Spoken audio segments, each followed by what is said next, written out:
सबसे पहले हम आपकी एक रियल एस्टेट की जर्नी जानना चाहते हैं कि कितने साल पहले से आपने चालू करा। मुझे रियल एस्टेट का काम चालू किए ज़्यादा समय तो नहीं हुआ है। मोटिवेशन क्या रहता था, मतलब ग्राउंड लेवल का वर्क है, कैनोपी, पंफलेट। कोइंसिडेंटली इस फील्ड में आना हो गया था क्योंकि लॉकडाउन के पहले। पूरे हिंदुस्तान का पैसा लोग इंदौर में क्यों लगा रहे हैं? होता क्या है, इंदौर में मैक्सिमम जो लोग होते हैं। इंदौर में कौन सी जगह है जहाँ पर अगर हम रहने के लिए प्रॉपर्टी खरीदें? आजकल आदमी सिर्फ मकान नहीं चाह रहा है, मकान से ज्यादा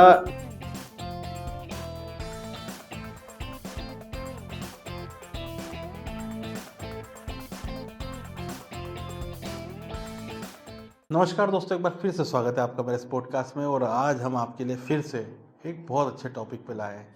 आज हमारे साथ स्टूडियो में Suraj Verma sir, director and founder of SV reality, जहाँ पे आपके प्रॉपर्टी खरीदने से लेकर, प्लॉट खरीदने से लेकर घर के निर्माण तक के तमाम क्वेश्चन या तमाम कन्फ्यूजन या कौन कौन सी आजकल की नई स्कीम है जिसके थ्रू आपको डाइवर्ट किया जाता है, वो तमाम मुद्दों पर हम बात करेंगे। नमस्कार सर।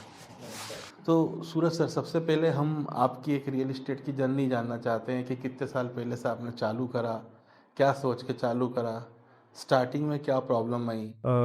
मुझे रियल एस्टेट का काम चालू किए ज़्यादा समय तो नहीं हुआ है। लॉकडाउन के बाद ही मैंने ये काम स्टार्ट किया था और कोइंसिडेंटली इस फील्ड में आना हो गया था क्योंकि लॉकडाउन के पहले जनरली जिस कंपनी में काम कर रहा था, वर्किंग था, वो कंपनी बंद हो गई। तो क्योंकि मेरी वो कंपनी बंद हो गई थी, इसमें मैं वर्किंग था, तो कोइंसिडेंटली मेरा रियल एस्टेट में एंट्री हुई। और कहते हैं ना, जो होता है वो अच्छे के लिए होता है। तो रियल एस्टेट में जब मेरी एंट्री हुई, उसके बाद ही मुझे पता चला कि ये जो मार्केट है कितना बड़ा है और इसी यही एक ऐसी फील्ड है जिसमें मैं कई लोगों के सपने पूरे कर सकता हूँ। तो एंट्री के बाद जब मैंने इस फील्ड में काम चालू किया, बहुत नए नए तरीकों से मैंने काम करने की कोशिश करी थी। जगह जगह जाकर मैंने पंपलेटिंग भी की और सड़कों पर स्टैंडी भी लगाई, कैनोपी भी लगाई। ये सारी चीज़ों से होकर के गुजरा हूँ, जब जाकर के मैं आज खुद की कंपनी स्टेब्लिश कर पाया। मोटिवेशन क्या रहता था, मतलब बड़ा ग्राउंड लेवल का वर्क है, कैनोपी, पंफलेट, वहाँ से एक बेसिक लीड जनरेट होती होगी, फिर आपके ऊपर वाले काम करते होंगे, तो ऐसा नहीं लगता होगा कि यार मेहनत सारी मैं कर रहा हूँ और सबसे कम सैलरी मुझे मिल रही हो या नहीं, सबसे कम ऐसा पैसा? तो कभी सोचने में नहीं आया क्योंकि इस फील्ड में आने के बाद कम से कम सैलरी जो मुझे रियल एस्टेट से मिलती थी, वो भी मेरी लास्ट सैलरी से ज़्यादा ही होती थी। तो इस टाइप का डीमोटिवेशन कभी नहीं आया। मोटिवेशन इस चीज़ के लिए हमेशा रहा कि अल्टीमेटली मैं जो काम कर रहा हूँ, उससे किसी ना किसी को मैं घर दिला रहा हूँ, मतलब किसी ना किसी का मैं सपना पूरा कर रहा हूँ। तो आज के समय में लोगों का घर खरीदना एक सपना ही होता है। ज़िंदगी भर की एक पूँजी होती है जो एक घर में लोग लगाते हैं। एक बार घर खरीदने के लिए आने वाले 20 साल तक रिज़र्व हो जाते हैं। सर, अभी तक आपने कितनी प्रॉपर्टी दिलवा दी होगी अंदाजन? मुझे आइडिया तो नहीं है, बट मैं अंदाज़न आपको बता सकता हूँ। लगभग मैं जब से मैं इस फील्ड में आया हूँ, तब से अप्रॉक्सीमेट 1000 ऑफ कस्टमर्स को मैं प्रॉपर्टी दिलवा चुका हूँ।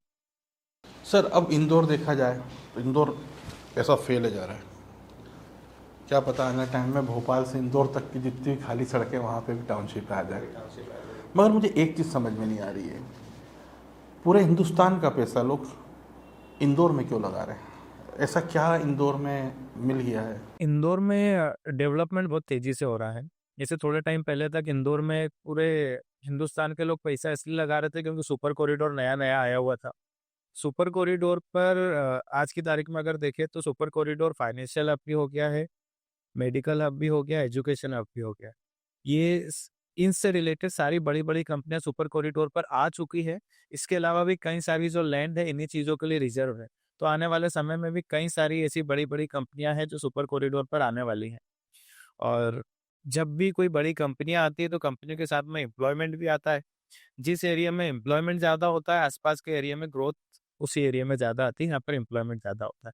तो मतलब इसका मतलब है कि सुपर कॉरिडोर में प्लॉट लेके रेंट पे दे दे तो सबसे अच्छा ऑप्शन है, क्योंकि लोग आएंगे तो उनको रहने की भी जगह लगेगी। मतलब रेंटल के लिए ज़्यादा सही है। के लिए ज़्यादा सही है। सुपर कॉरिडोर के साथ-साथ अगर अपन चाहें तो उज्जैन रोड पर भी जा सकते हैं। क्योंकि सुपर कॉरिडोर जो है डेवलप्ड हो चुका है। उज्जैन रोड इज़ डेवलपिंग है अभी। डेवलप हो चुका है मतलब थोड़ा बजट के बाहर जा चुका है। होता क्या है, इंदौर में मैक्सिमम जो लोग होते हैं मिडिल क्लास फैमिलीज़ होती हैं, जिनको प्रॉपर्टी तो खरीदना होती है बट बजट भी कम होता है। अब अगर अपन इंदौर उज्जैन रोड और सुपर कॉरिडोर को कंपेयर करें, तो जो जिस रेट में अपने को इंदौर उज्जैन रोड पर मेन रोड के आसपास की प्रॉपर्टीज मिल जाएगी, उस रेट को अगर अपन सुपर कॉरिडोर पे सर्च करेंगे तो मेन सुपर कॉरिडोर से अप्रोक्सीमेट 4-5 किलोमीटर अपने को अंदर जाना रहेगा। और इंदौर उज्जैन रोड क्योंकि डेवलपिंग है, डेवलपमेंट चल ही रहा है, अभी आपने देखा होगा 6 लेन का काम भी चालू हो ही गया है। आने वाला समय ऐसा होगा कि इंदौर उज्जैन एक ही हो जाएगा। हाँ, जैसे दिल्ली एनसीआर है और नोएडा और गुड़गांव के आसपास का। तो उसी टाइप तो हो जाएगा। यही रीजन है कि इंदौर उज्जैन रोड पर प्रॉपर्टी खरीदना अभी ज्यादा अच्छा ऑप्शन है। प्लस वहाँ पे एक बजट फ्रेंडली चीज भी मिल जाती है। अभी सर पे चढ़ा है बिल्कुल महाकुंभ 2028। ऑब्वियसली महाकुंभ अभी 2000 अभी चढ़ा। ये जो कुंभ आ रहा है 2028 में, इस कुंभ को देखते हुए क्या उम्मीदें लगाई जा रही है कि इस बार प्रॉपर्टी में कितना उछाल आएगा, या क्या क्या लोग बेनिफिट मिलेंगे, क्या इन्वेस्टमेंट के रिटर्न्स निकल सकते हैं? कुंभ को देखते हुए हम ये अंदाजा लगा सकते हैं कि आने वाले 3 साल में जब तक कुंभ आएगा, ये मान के चलिए इंदौर उज्जैन रोड पर जो भी प्रॉपर्टीज है अप्रोक्सीमेटली डबल तक हो जाएंगे उसके रेट। मतलब 2 का 4 हो जाएगा। 2 का 4 हो जाएगा अप्रोक्सीमेटली, हो सकता है 100-200-300 ऊपर नीचे रहे, बट ये है कि डबल के आसपास तक अपन आ जाएंगे। उसका रीजन ये है कि हर वो रोड जहाँ पर ट्रेवल ज़्यादा होता है या रोड ज़्यादा चलती है उसी पे ग्रोथ ज़्यादा आती है। एक अगर अपन बाईपास देखें तो एक समय पे हम भी जानते हैं कि बाईपास पे इतने रेट्स नहीं थे, बट क्योंकि बाईपास रोड अच्छी बन गई और वहाँ पे ट्रेवलिंग ज़्यादा हो गई, लोगों का आना जाना ज़्यादा हो गया, तो रेट वहाँ पे ग्रो हो गए। बट बाईपास वाला जो सेगमेंट है आज मिडिल क्लास फैमिली के बजट से बाहर हो चुका है। वहाँ पे प्लॉट के साइजेस भी बड़े होते हैं और रेट भी बहुत ज़्यादा होता है। तो एक मिडिल क्लास फैमिली के लिए ही Indore Ujjain road as of now में एक बहुत अच्छा ऑप्शन है। आने वाले समय में मे बी कि वो भी उनके बजट से बाहर हो जाए, बट एज ऑफ नाउ में बजट फ्रेंडली ऑप्शन है। ओके, अब बात आती है कि बहुत से लोग चाहते हैं कि मेन सिटी का एक बुखार लोगों में मिलता है कि हमें तो सिटी के अंदर चाहिए, बजट भी उतना नहीं रहता है। तो अच्छा, एक चीज़ और देखने में गई कि मेन सिटी के जितने भी फ्लैट वाले लोग हैं जिनकी बिल्डिंग 20 साल पुरानी हो गई, वो लोग बेच के निकल रहे हैं। इसके पीछे क्या कारण है, और क्या ये एक अच्छा मौका हो सकता है मेन सिटी में लोगों को? देखिए फ्लैट जो होते हैं, अगर अपन किसी बिल्डिंग की बात करें तो क्योंकि अब कंस्ट्रक्शन बहुत अच्छा होने लगा है तो किसी बिल्डिंग की एज अपन 50 साल तक मान सकते हैं। बट पुराने समय में क्योंकि कंस्ट्रक्शन क्वालिटी इतनी अच्छी नहीं होती है, तो पुराने समय की जो भी बिल्डिंग है उनकी एज 30 साल के आसपास की होती होगी। तो जब वो बिल्डिंग पुरानी होते चले जाती है तो इससे पहले कि वो बिल्डिंग जर्जर स्थिति में हो जाए, लोग वहां से निकलना पसंद करते हैं। तो यही रीजन है कि मेन सिटी में कई सारी ऐसी बिल्डिंग्स है जहाँ से लोग ड्रॉप करके कहीं दूसरी जगह जाना पसंद कर रहे हैं। कई सारे लोगों का बजट बहुत कम होता है, लेकिन वो ये चाहते हैं कि उनको मेन सिटी में मिल जाए, जो कि आज की तारीख में पॉसिबल है नहीं। तो जितना बजट है उस बजट में आज की तारीख में जहाँ प्रॉपर्टी आ रही है वहां पर लेना ज्यादा अच्छा ऑप्शन होता है। क्योंकि सिटी की अगर बात करें तो जहां पर आज वो मेन सिटी समझ रहे हैं, एक समय पहले वो भी मेन सिटी नहीं हुआ करती थी। जब विजयनगर को आज से अगर 20 साल पहले देखें, अरे तो फिर विजयनगर कहाँ विजयनगर था? फिर वो विजयनगर नहीं था। बट उस समय कई लोगों ने सोचा कि यार सिटी के बाहर हो गया, तो ये सोच के जिसने वहां पे प्रॉपर्टी नहीं ली वो आज भी नहीं ले पाए। लेकिन जिन्होंने सोचा कि हाँ उनके बजट में चीज मिल रही है और उन्होंने वहां पर प्रॉपर्टी ले ली, तो आज 20 साल पहले के और आज के विजयनगर में जमीन और आसमान का फर्क आ चुका है। एक प्रॉपर्टी की अगर अपन डील की बात करें तो अब आते हैं इसमें बहुत सारे प्रश्न। पहली बात तो, अगर मान लीजिए आज किसी भी व्यक्ति को कोई भी प्रॉपर्टी अगर पसंद आती है तो वो उसको कैसे जस्टिफाई करे कि यार इस पर कोई दिक्कत नहीं है, क्योंकि कोई भी अपनी चीज़ को गलत नहीं बताता। सबसे अच्छा ऑप्शन तो अभी आ चुका है रेरा। क्योंकि रेरा जो है, रेरा के आने के बाद बिल्डरों की जो मनमानी होती थी और जो इलीगलिटी होती थी वो ऑलमोस्ट खत्म ही हो गई है। ये रेरा है क्या सर एग्जैक्टली? रेरा जो है एक थर्ड पार्टी, मतलब गवर्नमेंट की तरफ से एक थर्ड पार्टी, क्या कह सकते हैं उसका, हाँ थर्ड पार्टी ऑर्गेनाइजेशन है। Real estate regulatory authority of India, ये उसका फुल फॉर्म होता है। तो ये एक ऐसी गवर्नमेंट बॉडी है जो जितने भी बिल्डर हैं जो कि कॉलोनियाँ डेवलप करते हैं, उनके ऊपर ये मान के चलिए कि उनके ऊपर नजर गड़ा करके बैठी हुई होती है कि वो अपनी कॉलोनी को जिस तरीके से उन्होंने डेवलप करने का वादा किया था उस तरीके से अगर डेवलप नहीं करेंगे तो उनका बिल्डरशिप का लाइसेंस भी छीन सकता है। जनरली होता ये है कि रेरा अपने पास किसी भी कॉलोनी के 25 से 30% जो प्लॉट होते हैं वो अपने पास होल्ड करके रखती है। उन प्लॉट्स को वो तभी रिलीज करती है जब बिल्डर उस कॉलोनी को उसके किए गए वादे के मुताबिक डेवलप कर देता है। तो बिल्डर के भी कुछ प्लॉट, कुछ एक बड़ा अमाउंट फंसा हुआ रहता है, स्टक रहता है कि अगर उसने वो कॉलोनी को उस तरीके से डेवलप नहीं की तो रेरा उन प्लॉट को रिजर्व ही रखेगा, रिलीज नहीं करेगा। इनकेस अगर बिल्डर ये करता है कि कॉलोनी को टाइमली डेवलप नहीं कर रहा है, तो रेरा की तरफ से दो बार दो बार एक्सेप्शन मिलता है। मतलब 2 बार टाइम लिमिट आगे बढ़ा दी जाती है। रेरा में बिल्डर को सारी चीज़ें मेंशन करके देनी होती है कि ये कॉलोनी आपको इतने समय तक डेवलप कर देंगे। उस टाइमलाइन में अगर वो डेवलप नहीं करता है तो रेरा की तरफ से 2 बार एक्सटेंशन मिलता है कि चलो इस साल नहीं हो पाई तो आप अगले साल कर दो, या अगले साल नहीं हो पाई तो उसके अगले साल। ये एक्सटेंशन अगर मिल इस एक्सटेंशन में भी अगर कॉलोनी डेवलप नहीं होती तो उसका बिल्डर का बिल्डरशिप लाइसेंस रद्द हो जाता है।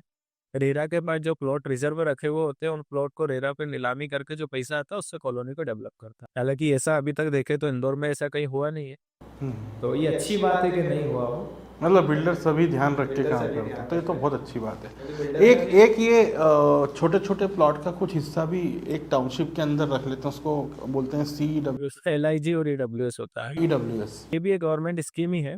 जनरली किसी भी कॉलोनी में 25 से 30% जो प्लॉटिंग हो, सॉरी 10 से 15% जो प्लॉटिंग होती है वो LIG और EWS के लिए देनी होती है, रिजर्व होती है। LIG का मतलब लोअर इनकम ग्रुप।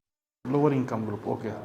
तो ये प्लॉट छोटे भी होते छोटे भी होते हैं और बजट फ्रेंडली भी होते हैं। जनरली जो कॉलोनी का नॉर्मल रेट होता है उससे 300-400 रुपये कम में वो प्लॉट होते हैं। और ये प्लॉट हर किसी के लिए होते भी नहीं, जनरली ऐसे लोगों के लिए होते हैं जो इस इनकम ग्रुप में आते हैं। इनके लिए कुछ बेसिक से डॉक्यूमेंट की रिक्वायरमेंट होती है, जैसे कि आपका आय प्रमाण पत्र लगता है, आपके नाम से मध्य प्रदेश में कोई प्रॉपर्टी नहीं होना चाहिए और आप मध्य प्रदेश के मूल निवासी होना चाहिए। ये 3 चीज़ें की रिक्वायरमेंट होती है, उन्हीं लोगों को ये प्रॉपर्टी मिलती है। तो जो लोअर इनकम ग्रुप वाले हैं, मान लीजिए अगर 400 या 500 स्क्वायर फीट के ये प्लॉट हैं, तो क्या एक लोअर इनकम ग्रुप वाला जो काफ़ी सालों से पैसा इकट्ठा कर रहा है वो 2 या 3 प्लॉट खरीद सकता है? तो एक इतनी बड़ी टाउनशिप जो हाई क्लास कंस्ट्रक्शन और इंफ्रास्ट्रक्चर के साथ आ रही है, तो गवर्नमेंट अगर EWS में उन लोगों को दे रही है जो कि आप समझ रहे मेरे कहने का मतलब, तो क्या इससे इससे हाँ, इससे क्या पूरी कॉलोनी का या जो पूरा टाउनशिप बन रहा है उसका पूरा बैलेंस डिसबैलेंस नहीं होता है, क्योंकि ये जो प्लॉटिंग एरिया होता है ओनर वालों गाड़ियों की बिल्डिंग में, मतलब ऑडी जिनकी यहाँ रखी हुई है, ऐसे 50 मकानों के उसमें आप ऐसे लोगों को भी ला रहे हैं जिनका लोअर इनकम ग्रुप है। हालांकि लोग गलत नहीं होंगे, लेकिन फिर भी एक लाइफ स्टाइल चेंज होता है तो उनका बात करने का तरीका, चीज़ों को मैनेज करने के तरीके से लेकर बहुत सारी चीज़ें में परिवर्तन होता है।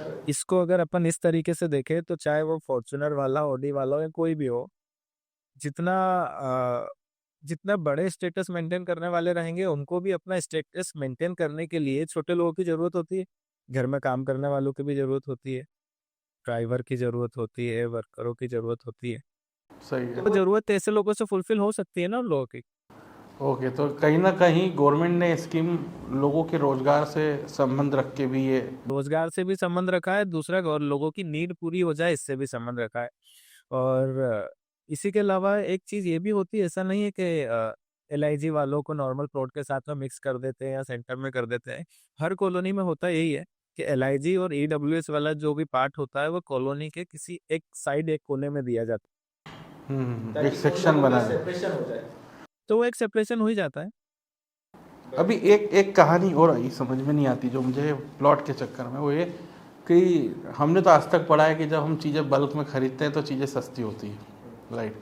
अगर हम कोई आइटम 1 किलो खरीद रहे, मान लो 100 रुपये की है, तो अगर हम उसको अगर 50 किलो खरीदेंगे तो उसका बल्क का जो रेट लगेगा वो 1000 नहीं कम लगेगा। प्रॉपर्टी में उसका उल्टा है कि अगर हम छोटा प्लॉट लेने जाएंगे तो रेट कम लगता है, लेकिन बड़ा प्लॉट लेने जाएंगे तो वहीं पर रेट बढ़ जाता है।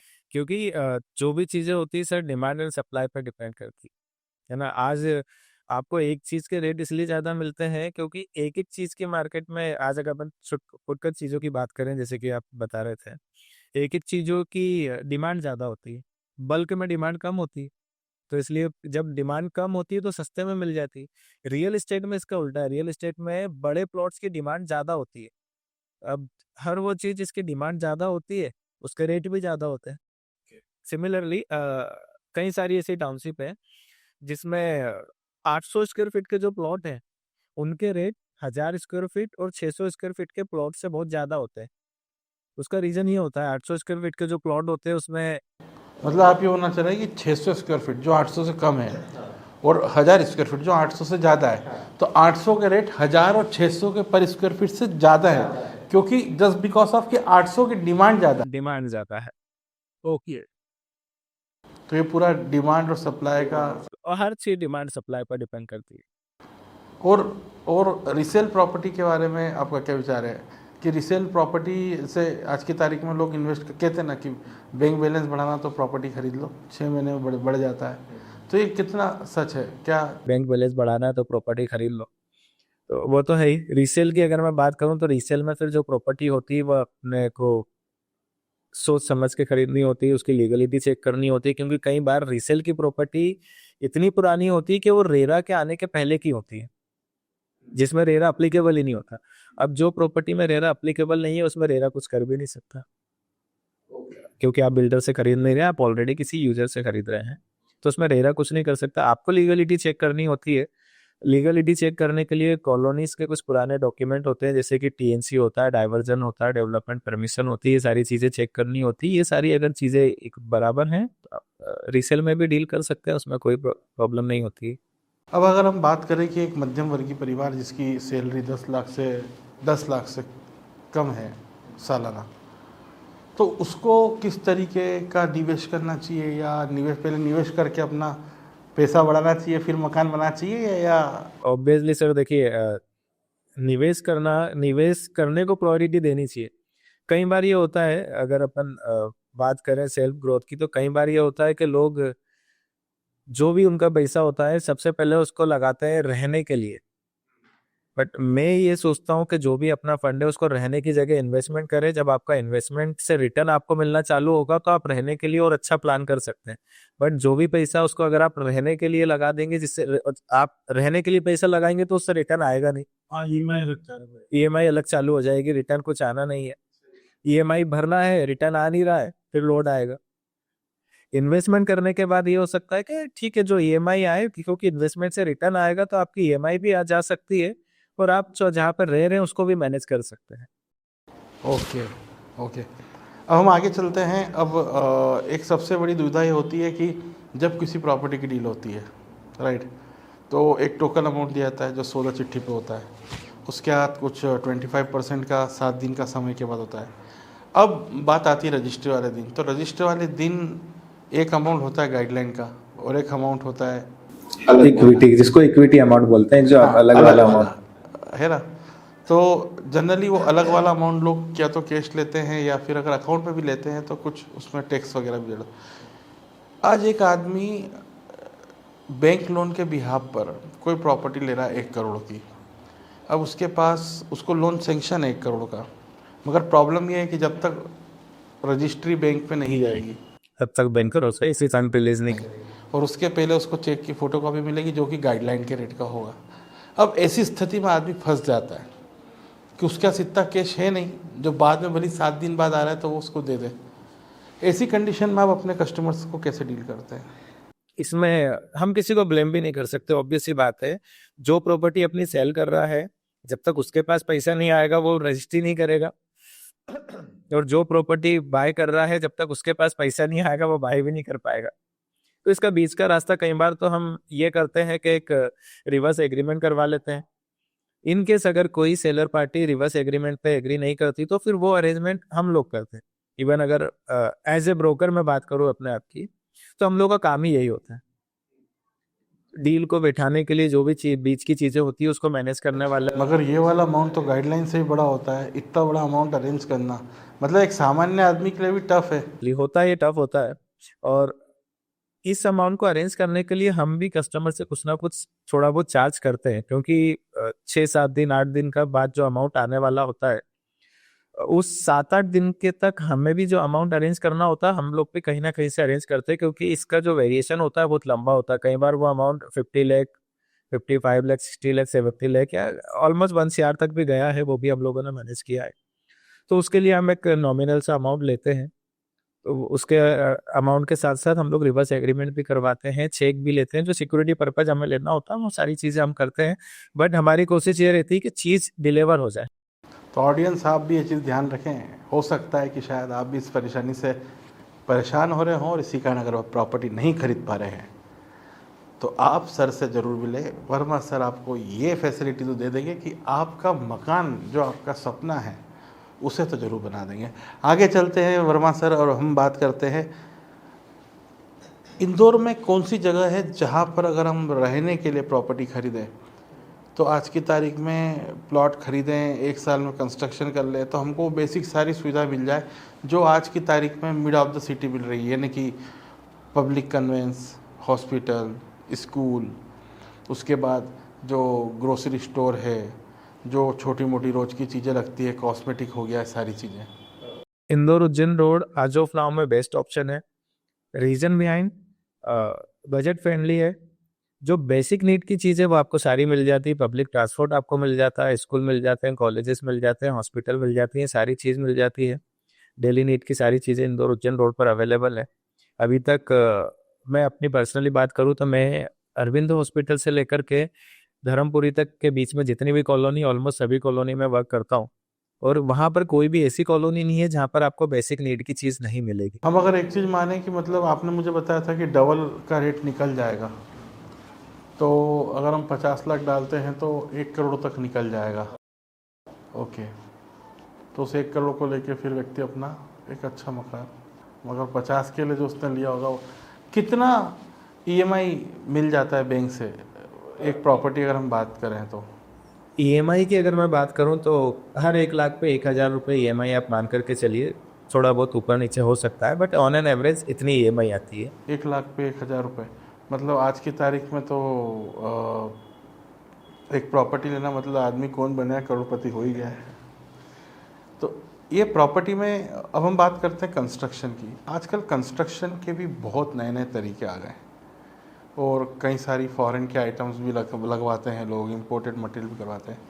ऑन एन एवरेज अगर हम माने कि एवरेज कंस्ट्रक्शन कॉस्ट अगर हम 2025 की बात कर रहे हैं तो क्या एक्चुअल कॉस्ट है? क्योंकि लोग तो कुछ भी बोल के 1800 भी ले रहे हैं, 2000 भी ले रहे हैं, 2500 भी ले रहे हैं। अच्छा, 3000 वाला भी मिला, मुझे ये समझ में नहीं आया कि वो क्या लगा रहा है, उस काम अच्छा करके दे रहा है। तो ऑन एन एवरेज हम क्या समझें कि एक व्यक्ति, क्योंकि क्या है ना, कंस्ट्रक्शन में सिर्फ माथा देख के तिलक लगा जा रहा है। बंदे के पास बजट है, खींच देंगे 10-1 लाख और खींच दो। नहीं, ऐसा नहीं होता है। कंस्ट्रक्शन की कॉस्ट की बात करें तो मैं खुद भी 1,800 रुपये पर स्क्वायर फीट का कंस्ट्रक्शन मैं खुद भी चार्ज करता हूँ। और कई सारे ऐसे कॉन्ट्रैक्टर होते हैं जो कंस्ट्रक्शन आपको 1,200 रुपये में भी दे देंगे। कई सारे कॉन्ट्रैक्टर हो सकता है आपको 1,300 रुपये में भी कंस्ट्रक्शन दे दे। बट मेरा ये मानना है कि कंस्ट्रक्शन जो होता है, सिमिलरली जो मैंने स्टार्टिंग में बोला था कि एक मकान के लिए आदमी अपनी जीवन भर की कमाई लगाता है, जीवन भर की पूंजी लगाता है। और बनने के बाद में अगर उसको पता चल रहा है कि कहीं से दरारें आ रही हैं, सीलन आ रही है, प्लास्टर गिर गिर रहा है, ये सारी चीजें मिलती है, तो वो बकहावत से ना कि सस्ता रोए बार बार महंगा रोए एक बार, तो वो बिल्कुल सही बैठती है यहाँ पर। कई बार ऐसा हुआ है, मैंने खुद ने भी देखा कि कई मकानों में दरारें आती हैं। कई बार जब रीसेल के लिए मकान आते हैं तो आते हैं, हम लोग देखने भी जाते हैं, तो पता चलता है कि कहीं सीलन आ रही है, कहीं दरारें आ रही हैं। तो वो वही बात होती है कि ठीक है, आप प्लॉट खरीदते समय आपने पैसा पूरा लगा दिया, जितने की प्लॉट की वैल्यू हो रही थी वो पूरा लगा दिया, आप कंजूसी कर रहे हैं मकान बनाने में। जबकि प्लॉट भी आपने मकान के लिए ही खरीदा और कंजूसी करते हैं मकान बनाने में। तो वो करने से अच्छा है कि कोई अच्छा सा कॉन्ट्रैक्टर पकड़े, पैसे आपके भले 100-200 रुपए ज्यादा लगे बट आपका कंस्ट्रक्शन अच्छा हो जाए। और रही बात कॉस्टिंग की, तो कॉस्टिंग हर चीज में बढ़ती, क्योंकि आजकल आदमी सिर्फ मकान नहीं चाह रहा है, मकान से ज्यादा डेकोरेटिव आइटम चाहता है मकान में। और आप यकीन मानिए, एक मकान को खड़ा करने में जितना पैसा लगता है ऑलमोस्ट उतना ही पैसा उसको डेकोरेट करने में लग जाता है। मतलब अगर मान लीजिए किसी प्रॉपर्टी को कंस्ट्रक्ट करने में अगर हम 1 करोड़ लग रहा है तो 1 करोड़ उसके इंटीरियर और एक्सटीरियर मिला के एसेसरीज में लग जाएगा। बिल्कुल लग जाता है सर। आजकल होता है, कोई भी आदमी, पहले क्या होता था, ठीक है मकान बना लिया, बाथरूम में टाइल्स नहीं भी लगवाई चलेगा। आज कोई भी आदमी बाथरूम में पूरी 9 फीट तक उनको टाइल्स चाहिए होती है, किचन में 6 फीट तक टाइल्स चाहिए होती है, किचन मॉड्यूलर चाहिए होता है, टीवी यूनिट चाहिए होता है। तो ये सारी चीजें, हर चीज हर आदमी को चाहिए आजकल। लाइट डेकोरेटिव चाहिए, पीओपी फॉल सीलिंग चाहिए, स्टेयर्स पे ग्लास चाहिए। तो ये सारे डेकोरेटिव आइटम आप पड़वाएंगे तो आपकी कॉस्टिंग भी बढ़ेगी। आज से अगर पुराने मकानों की बात करें तो कई सारे ऐसे मकान है जहाँ पे लोग गैलरी नहीं बनाते थे, वही सीमेंट ईंट की दीवार बना करके वो उनकी रेलिंग हो जाती थी। टाइल्स बाथरूमों में या मकानों के का चकड़े का हो। नहीं करते थे, वो सीमेंट का ही राला कर लेते थे। तो अब जैसे जैसे आप सुविधा लेंगे वैसे वैसे आपकी कॉस्ट बढ़ेगी, ये फिक्स है। क्या एक मकान में बोरिंग होना बहुत अत्यंत आवश्यक है इंदौर जैसी सिटी में, कि क्योंकि हर ऑब्वियसली हर जगह ना नर्मदा का कनेक्शन पॉसिबल नहीं है, और एक कॉलोनी में हर प्लॉट पर पानी का अरेंजमेंट होता है, हर प्लॉट पर नल दिया हुआ होता है। बट वहाँ पे फिर एक लिमिटेशन आ जाती है कि आपको डेली का 30 मिनट पानी मिलेगा, 1 आवर पानी मिलेगा। लेकिन अगर आप चाह रहे हैं कि पानी को लेकर आपको इंडिपेंडेंसी मिले तो आपको बोरिंग करवाना पड़ेगा। बट यहाँ पे एक चीज मैं कहना चाहूंगा कि कॉलोनी से जो पानी मिलता है वो भी सफिशिएंट होता है। जरूरी नहीं है कि कॉलोनी में अगर 50 घर है तो 50 जगह गड्ढे कराए जाए। कहीं ना कहीं इन्वायरमेंट का भी ध्यान रखना होता है, जो आजकल नहीं रखा जाता है। होता क्या है, किसी भी कॉलोनी में बीच में सड़क बनाने के आसपास जो पेवर्स लगाए जाते हैं वो जनरली पेवर्स इसलिए लगाए जाते हैं कि बरसात का जो पानी हो वो सीधे जमीन में बैठे। जो कच्चे लगाए जाते हैं नीचे मोरम डाल करके उसके ऊपर लगाए जाते हैं। बट लोग जब मकान बनाते हैं तो वो चीज को नजरअंदाज कर देते हैं, उसके ऊपर स्लॉप डाल लेते हैं और उसके ऊपर भी पक्का कर लेते हैं। तो जब आप जमीन में पानी बैठने ही नहीं देंगे तो आपके बोरिंगों में पानी कहाँ से आएगा? तो बोरिंग इसीलिए करवाना पड़ता है क्योंकि कॉलोनी का जो एक बोरिंग करा जाता है जिससे पूरे कॉलोनी में पानी देना होता है, वो इतने सारे घर के लिए सफिशिएंट नहीं हो पाता है। गर्मियों में वो बोरिंग बैठ जाता है तो फिर आपको अपना बोरिंग यूज करना पड़ता है। बट अगर इन छोटी मोटी चीजों का ख्याल रखेंगे, जो पेवर्स को अगर पेवर्स के तरीके से यूज किए जाएंगे कि जमीन में पानी बैठे, तो कॉलोनी का जो बोरिंग है वो भी नहीं बैठेगा, तो सबको सफिशिएंट पानी मिल पाएगा। अब सबसे बढ़िया इन्वेस्टमेंट अगर मैं देखूं तो वो इंदौर उज्जैन रोड है। ऐसा क्यों? बजट फ्रेंडली इसलिए है और बजट फ्रेंडली भी है, दूसरी डिमांडिंग भी है और ग्रोइंग भी है। अभी आपने देखा होगा इंदौर उज्जैन रोड पे 6 लेन का काम चालू हो ही गया है। सिंहस्थ आते आते इंदौर उज्जैन रोड भी चालू हो जाएगा। प्लस MR10 स्क्वायर से लेकर भानगढ़ होते हुए एक उज्जैन रोड पे एक रोड निकल रही, वो रोड भी चालू हो जाएगी। उस रोड को बनाने का रीजन यही है ताकि इंदौर उज्जैन रोड से इंदौर से उज्जैन की तरफ जाने वाला जो भी ट्रैफिक है इस रोड पे डाइवर्ट किया जाए। सिमिलरली लवकुश स्क्वायर के उस तरफ वाला जो भी एरिया है, जैसे कि कालानी नगर हो गया, विजयनगर के आस सॉरी विजयसन माता मंदिर के आसपास का जो भी एरिया हो गया, वो एरिया से जो भी उज्जैन की तरफ जाने वाले लोग हैं वो TCS स्क्वायर से डाइवर्ट होकर के सीधे उज्जैन रोड पे निकल सकते हैं। अहलियाबाद का तो अभी हम फिक्स नहीं कह सकते कि कब तक बनेगा और कहाँ से कहाँ निकल रहा है। अभी तक 3 बार तो वो चेंज हो चुका है, तो अभी उसका कुछ परमानेंट नहीं कह सकते। मैं उन्हीं रोड की बात कर रहा हूँ जो रोड का काम चल रहा है या ऑलमोस्ट रेडी हो चुका है। TCS से उज्जैन रोड पर जाने वाला जो रोड है जिसको पालिया रोड बोलते हैं वो रेडी हो चुका है। तो अगर उस तरफ से जो भी उज्जैन की तरफ जाने वाले लोग हैं वो लवकुश स्क्वायर नहीं आते हुए TCS से डायरेक्ट डाइवर्ट होकर उज्जैन रोड पे निकल सकते हैं। सिमिलरली इंदौर के इस एरिया वाले लोग उज्जैन जाना चाहते हैं तो MR10 से डाइवर्ट होकर डायरेक्ट उज्जैन रोड पे निकल सकते हैं। तो अब हम आगे बढ़ते हैं। सर अभी हम एक बात करें तो किस साइज में आपके पास रेडी टू पोजीशन प्लॉट अभी अवेलेबल है? साइजेस की अगर मैं बात करूं तो मेरे पास 350 स्क्वायर फीट से प्लॉट्स चालू हो जाते हैं। और अगर बेसिक से अगर मैं बात करूं, एक छोटी फैमिली को रहने के लिए छोटा प्लॉट भी सफिशिएंट होता है। क्योंकि कई बार ये होता है कि लोग बजट के कारण प्लॉट नहीं लेते हैं। हो सकता है आज आपका बजट 10 लाख रुपए, लेकिन 10 लाख रुपए में अगर आपको आज 350 स्क्वायर फीट का प्लॉट मिल रहा है तो आपको छोटा लग रहा है, आज आपने लिया नहीं। आने वाले समय में 1-2 साल रुक करके आपके बजट को 10 लाख से बढ़ा करके हो सकता है आप 15 लाख कर लो। लेकिन उन आने वाले 2-3 साल में जो 10 लाख में आपको 350 स्क्वायर फीट का प्लॉट मिल रहा था, हो सकता है कि 15 लाख में भी वो ना मिले। तो आज की तारीख में आपके बजट में जो साइज का भी प्लॉट आपको मिल रहा है वो लेना एक ज्यादा अच्छा ऑप्शन है, ना कि वेट करना। क्योंकि समय के साथ साथ हाँ लेना जरूरी है, नहीं तो महंगा हो जाएगा। तो ये था आज का हमारा पॉडकास्ट, और हम भी आशा करते हैं कि अगर आपको किसी भी तरीके का कोई भी डाउट हो, किसी भी तरीके की प्रॉब्लम हो, और अब जब वर्मा सर आपके साथ हैं तो फिर आपको वो सेकंड अमाउंट की भी टेंशन नहीं है। तो आप चाहें तो आप इनके साथ भी प्रॉपर्टी परचेस कर सकते हैं। आज के लिए इतना ही, अगली बार फिर आपसे मिलेंगे एक नए पॉडकास्ट में नए टॉपिक पे। धन्यवाद।